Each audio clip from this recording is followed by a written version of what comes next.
Buenas tardes amigos, buenas tardes amigas, donde sea que se encuentren y a la hora que estén escuchando esto. Quería hacer este pequeño comentario acerca de la obra que acabo de subir a mi canal, que es la pieza para oboe número 1. Asimismo quiero, a medida que vaya subiendo mis obras, subir pequeños videos de comentario. ¿Eh? Y en un principio pensé adosarlos a las obras, pero de luego pensé que tal vez alguien querría escuchar las obras sin ningún comentario. Por lo tanto, dejaré optativo, digamos, esto de poder acceder al comentario del compositor. ¿Y por qué me parece relevante hablar sobre esta obrita? Sobre esta obra, en realidad. No le voy a sacar el diminutivo porque eh, creo que sí merece ser llamada obra ya. Quería contar algunas pequeñas anécdotas asociadas a esta pieza. Esta pieza yo la compuse, como dice ahí, como se ve en la partitura, el año 2002. Y el año 2002 yo acababa de llegar a Santiago a estudiar. Yo tenía 18 años y 19 cumplí ese mismo año. Y los primeros apuntes para esta música vienen de la época en que yo estaba en cuarto medio, en el 2001. Y en esa época mi amigo José Luis, a quien dediqué esta obra y a quien se la escribí, ya estaba en Santiago. Él había salido un año antes que yo de cuarto medio. Y habíamos quedado en el fondo de reunirnos en Santiago y hacer música, ¿no? Y yo, por nuestra amistad que nos unió desde siempre, y sobre todo en esa época que en la escuela éramos amigos muy estrechos, amigos en la música, por eso nació el título del programa, ¿no? De las entrevistas. Yo ya estaba con la idea de escribir una obra para oboe. Hice varios apuntes. De hecho, recuerdo que escribí también algunos apuntes e incluso una pequeña introducción de una obra para oboe y cuerdas, estando en tercero medio más o menos, que creo que no conservo. Y los primeros apuntes de esta obra que ustedes escucharán o que han escuchado, espero, en el video, ya estaban, digamos, en la época de fines de tercero medio, comienzos de cuarto medio, o sea, fines del año 2000 y año 2001. Y la obra se materializa definitivamente en Santiago, cuando llego a estudiar y tuve un espacio privilegiado en el fondo porque llegué a un departamento eh, con un compañero también que iba a estudiar música. Estuvimos un tiempo viviendo juntos, luego él se fue, me quedé viviendo yo solo, y en esa época en que me quedé viviendo solo y que solo estudiaba y no tenía ninguna otra obligación, me dediqué de lleno a componer. Escribí mucha música.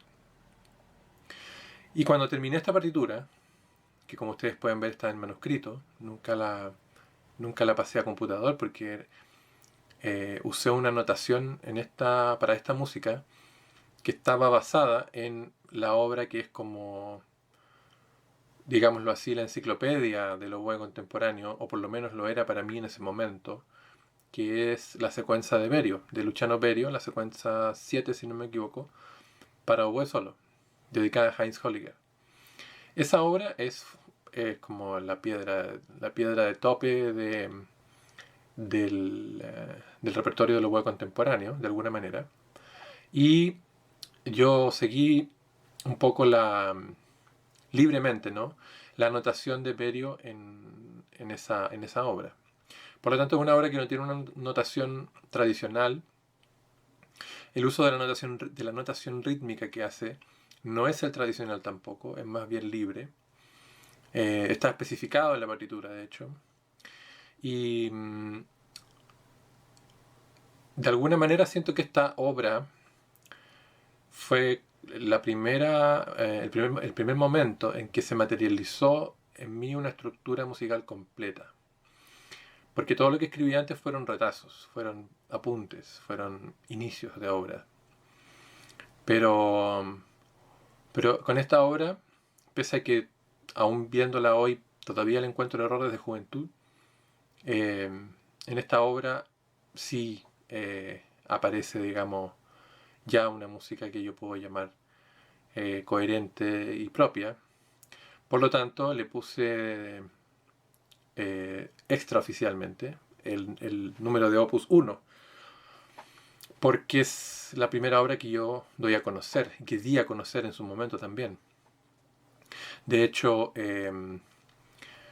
como ustedes observarán en el video, la obra está muy ajada, la partitura está ajada y vieja, porque yo la llevaba a todos lados en esa época, cuando estudiaba, porque era como una especie de talismán, ¿no? Era mi primera obra, era la primera creación completa y que yo sentía que daba cuenta de un trabajo serio de composición. ¿Mm? Entonces, como yo me fui a estudiar interpretación a Santiago, no composición, de alguna manera también sufrí entre comillas, y voy a decirlo muy entre comillas, porque no es mi ánimo en ningún sentido hacer de esto algo terrible, ¿no? Pero entre comillas, la estigmatización del intérprete que compone y no del compositor. Que esa es un estigma que probablemente la mayoría de las personas que no son músicos no conocen, no tienen ni idea de lo que estoy hablando. Pero es una especie de prejuicio que dice que aquel que es intérprete y compone no va a tener la misma calidad. Es un prejuicio a priori que en el fondo está diciendo que aquel que compone, o sea, que aquel intérprete que compone, perdón, no va a ser un compositor riguroso, porque no ha tenido un profesor de composición, porque no ha pasado por los rigores, digamos, de la academia tradicional de composición. Entonces, en ese momento cuando yo hablaba de que yo componía, algunos amigos estudiantes y algunos me tomaban en serio, digamos. Pero en general el resto no me tomaba en serio. Era como el intérprete que compone, ¿no? O sea, era como una especie de intruso. Es una cosa muy rara que ocurre. No sé si ocurre todavía, pero en esa época ocurría en el mundo de la música contemporánea. Entonces, cuando yo compuse esta obra, fue para mí una declaración de decir, oye, yo soy un compositor serio, no estoy estudiando composición formalmente, estoy estudiando fagot, pero yo sí paralelamente estudio composición de manera muy seria, por mi cuenta. Y por eso que yo andaba con esto como una especie de talismán, porque cada vez que me preguntaban por mi música y yo decía que era compositor, yo sacaba la obra, ¿no? Y la mostraba. Aquí está, esta es una composición. En esa época no se había tocado. José Luis no la pudo hacer porque él se fue a España prácticamente al mismo tiempo que yo llegué a Santiago. Entonces, lo que habíamos de alguna manera pensado proyectar en conjunto no se dio porque obviamente él siguió su carrera en el extranjero y yo me quedé en Chile. Entonces, me quedé sin oboísta porque no había otro en ese momento que yo conociera, además que tuviera acceso, otro oboísta en Chile que pudiera tocar esa música. Por supuesto yo me equivocaba porque sí era Francisco Naranjo, gran amigo, oboísta también, quien años después, el 2004, comenzó a estudiar esta obra. Y la grabó en esta grabación que ustedes escucharán, o que escucharon, el 2005 aproximadamente. Luego Francisco se fue a Alemania también. O sea, también se fue de Chile, digamos. Pero antes de irse me dejó esta grabación de regalo. Y yo se lo agradezco hasta el día de hoy. Ahora bien, la grabación la hice yo, en mi casa en esa época, en un departamento en Santiago. Y lo hice con los precarísimos medios que tenía al alcance para grabar en esa época. Tenía un computador no muy bueno, tenía un micrófono aún peor. Fue un micrófono que compré, si no me equivoco, en un supermercado o en una tienda para nada especializada. Fue un micrófono barato, de estos que se usan para karaoke. ¿Mm? que se usaban en esa época para karaoke. Entonces la grabación deja mucho que desear en cuanto a calidad de audio. Es pobre, pero eso es por la precariedad que existía en ese momento de medios. Yo no tenía manera de pagar un estudio para grabar. No tenía manera de grabar de una forma más decente. Por lo tanto, así como con los medios que había, hice la grabación de esta obra. Francisco fue muy generoso. Y luego a él lo invitaron a tocar a un concierto en la Universidad Católica, en un festival de compositores jóvenes. Y ahí él tocó mi obra, esta obra, la pieza número 1. Probablemente el mismo año o un año después, si no me equivoco. Y ese fue el estreno en vivo, con público, que no quedó registrado, de la obra. Entonces, este registro que ustedes escuchan es el registro hecho en mi casa en esa época y editado muy pobremente.